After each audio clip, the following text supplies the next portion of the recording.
نحمده ونصلي على رسوله الكريم اما بعد اعوذ بالله من الشيطان الرجيم لقد كان لكم في رسول الله اسوة حسنة۔ رسول اللہ صلی اللہ علیہ وآلہ وسلم کی سیرت مبارکہ کا یہ 11واں درس ہے ہمارا۔ جب آپ صلی اللہ علیہ وآلہ وسلم کی عمر مبارک 38 سال کے قریب ہوتی ہے تو آپ قوم کے غلط اطوار، غلط انداز، ان کے زندگی گزارنے کے بے آئین ان کی زندگی کو دیکھ کر آپ بڑے پریشان ہو جاتے ہیں۔ اس غم اور پریشانی کی وجہ سے کہ اس قوم کی اصلاح کیسے کی جائے، جس قوم کے اندر نیکی نام کی کوئی چیز نہیں اور ہر ایک جرم حد سے بڑا ہوا ہے، نہ عقائد کے لحاظ سے کوئی چیز اچھی چیز نظر آتی ہے، نہ معاملات کے اعتبار سے، نہ کوئی کسی قسم کی اور ہمدردی نظر آتی ہے، تو آپ یہ قوم کا غم لے کر مکہ سے دور 5 کلومیٹر کے فاصلے پر غار حرا کے اندر جا کر تشریف فرما ہوتے ہیں۔ کئی راتیں اور کئی دن، ہفتوں کے ہفتے آپ وہاں گزار دیتے ہیں، اسی غم اور پریشانی میں اس قوم کی اصلاح کیسے کی جائے۔ غار حرا کے اندر بنیادی طور پر 2 چیزیں آپ کے ذہن میں ہوتی تھی۔ ایک تو اس کائنات کا جو خالق اور مالک ہے، اس کی عبادت، اس کی ریاضت کیسے کی جائے، اس کا تقرب کیسے حاصل کیا جائے۔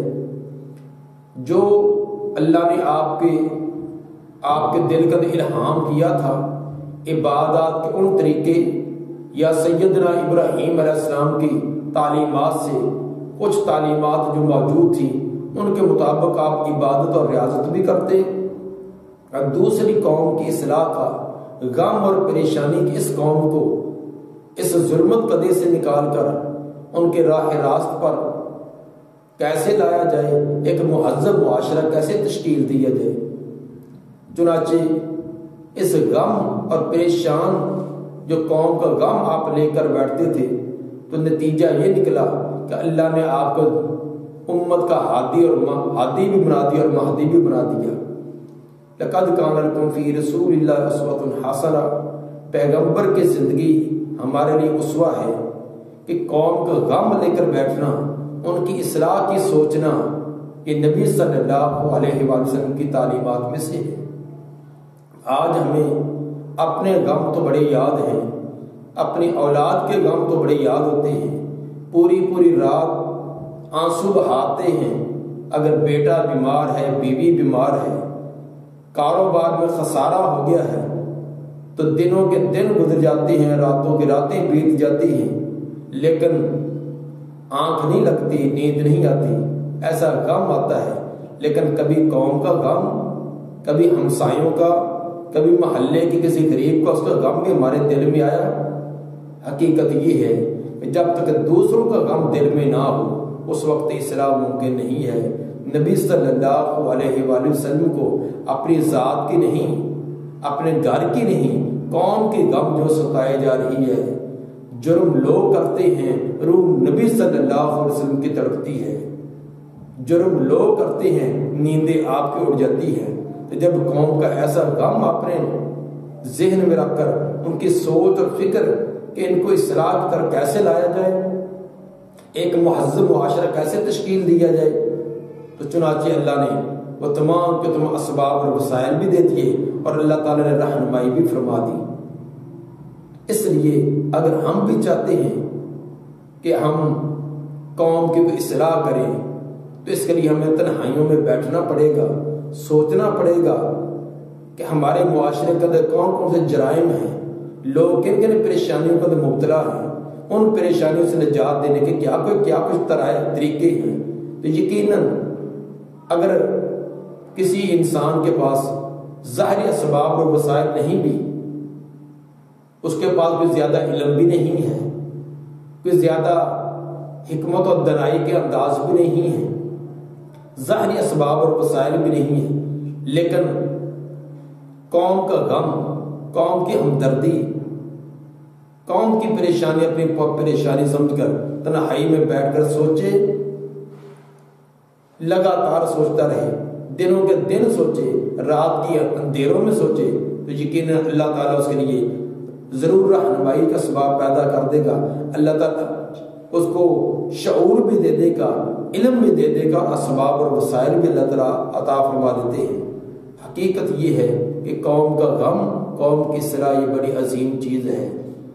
جو پیغمبر اپنی امت کا غم لے کر غاروں میں بیٹھ کر روتے رہے، آج ہم بھی اس امت کا کبھی غم دل میں لگائیں کہ یہ آج امت، اس پیارے نبی کی امت کہاں جا رہی ہے، کن غلط راستوں پر پڑی ہوئی ہے، اپنی دنیا اور آخرت کو کیوں یہ تباہی کی طرف لے جا رہی ہے۔ تو اگر ہم بھی وہ غم لگا کر بیٹھیں گے تو یقیناً اللہ ہمیں بھی وہ اسباب اور وسائل ضرور دے دے گا۔ اور قوم کا غم ایک ایسی چیز ہے کہ اگر صحیح عقیدے کے ساتھ یہ چیز ہو تو دنیا اور آخرت دونوں بن جاتی ہے۔ اگر عقیدہ صحیح نہیں، اسلام اور ایمان نہیں، پھر بھی قوم کا اگر کوئی غم رکھنے والا فرد تھا تو آخرت تو نہیں ہے، لیکن دنیا کے اندر اللہ تعالیٰ نے اس کو بھی ایک اس کا صلہ ضرور دیا ہے۔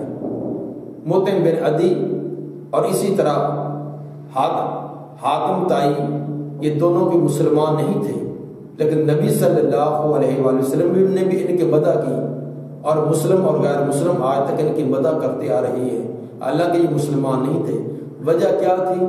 اچھا اخلاق اور قوم کا درد، دل کے اندر دوسروں کا درد تھا، جس کی وجہ سے آج بھی لوگ یہ بطور تمثیل حاتم طائی کو بیان کرتے ہیں۔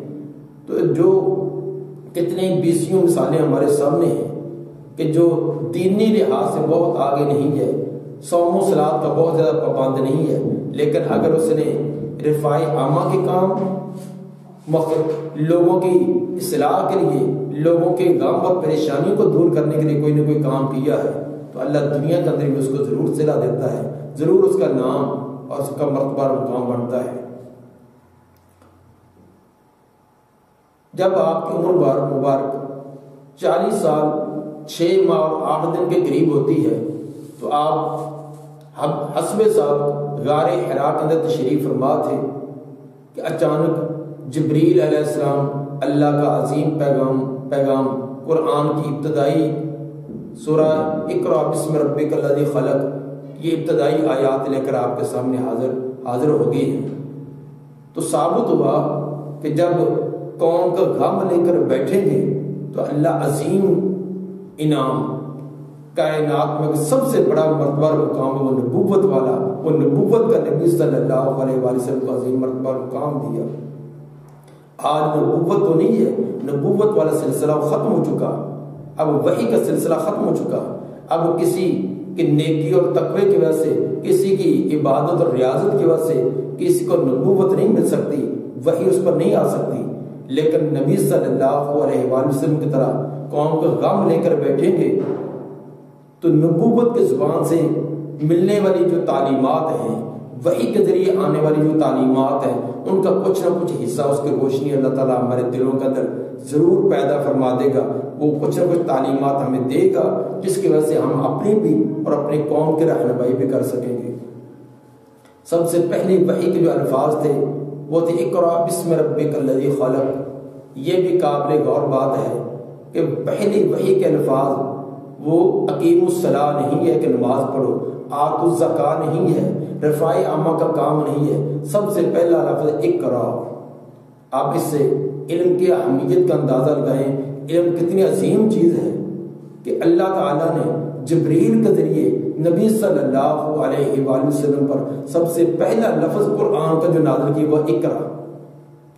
اب اس سے زیادہ علم کی اہمیت اور کیا ہو سکتی ہے؟ یہ علم ایسی چیز ہے کہ اگر کتا جو ہے اس کو بھی چند آپ الفاظ سکھلا دیں، سکھلائے ہوئے کتے کا شکار حلال ہے اور غیر سکھلائے کتے کا شکار حرام ہے۔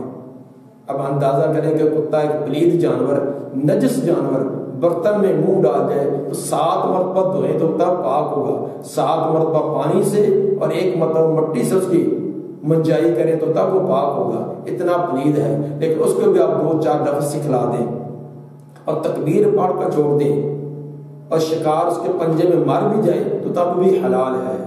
لیکن اگر غیر سکھلایا ہوا کتا ہے اس کو ایک بار چھوڑ کر 4 مرتبہ تکبیر پڑھ کر بھی چھوڑ دیں، سکھلایا ہوا نہیں، تکبیر اگرچہ پڑھی ہوئی ہے لیکن شکار اس کے پنجے میں مر جائے، ذبح نہ کیا جا سکے تو وہ حرام ہے. اب اندازہ کریں کہ کتے کو کیا سکھلایا ہے، نہ کہ اس کو ڈگری کرائی ہے، نہ اس کو میٹرک، نہ کوئی ایف اے، صرف 2-4 لفظ آپ مالک کے کہنے پر وہ بھاگتا ہے، مالک کے کہنے پر رک جاتا ہے، شکار کو پکڑ کر مالک کے انتظار میں ہے. یہ 2-4 لفظ سکھلانے سے اس کا کیا ہوا شکار بھی حلال ہو گیا. تو جب یہ علم انسان سیکھے گا اس کا شان اور مرتبہ مقام کتنا ہوگا. آدم علیہ السلام کی فوقیت بھی جب فرشتوں پر اللہ تعالیٰ نے ظاہر کی تو علم کے ساتھ مقابلہ کیا. کسی دوڑ میں، کسی کھیل مقابلہ میں نہیں، صرف علم کا مقابلہ ہے. علم کے اندر حضرت آدم علیہ السلام جب جیت گئے ہیں، غالب آ گئے ہیں، تو اللہ نے حکم دیا کہ میرے اس آدم کو سجدہ کرو، اس لیے کہ تم سے فائق ہیں، تم سے برتر ہیں. علم بھی کون سا، اس کے اندر ہی انہی آیات کے اندر وضاحت ہے کہ اقرا بسم ربک الذی خلق. وہ علم پڑھے جس علم کے ذریعے خالق پیدا کرنے والے کی معرفت اور اس کا تقرب حاصل ہو. خالق کی پہچان جس علم سے ہو وہ علم حاصل کرے. تو ثابت ہوا کہ علم اصل کے اندر وہ دین کا علم ہے، دنیاوی علوم کا انکار نہیں، وہ بھی حاصل کرنا چاہیے، لیکن اس جدید علوم کے ساتھ ساتھ اپنا اصلی قدیم جو ورثہ ہے اس کو فراموش کر دینا یہ بھی درست نہیں ہے. Choose the friends, remember the old, these are silver, those are gold. نئے دوستوں کا انتخاب ضرور کرو لیکن پرانے دوستوں کو بھی یاد رکھو. نئے اگر چاندی ہوتے ہیں تو پرانے سونا ہوتے ہیں. اسے جدید علوم کو حاصل کریں لیکن اپنا اصل ورثہ جو قدیم کتاب و سنت ہے اس کو حاصل کرنا یہ بہت ہی اہم ہے. تو اللہ تعالیٰ ہمیں نبی صلی اللہ علیہ وآلہ وسلم کی اسوہ کو اپنا کر اپنی زندگیوں کو اس کے مطابق ڈھالنے کی توفیق عطا فرمائے. سبحان ربک رب العزت عما یصفون والسلام علی المرسلین والحمد للہ رب العالمین.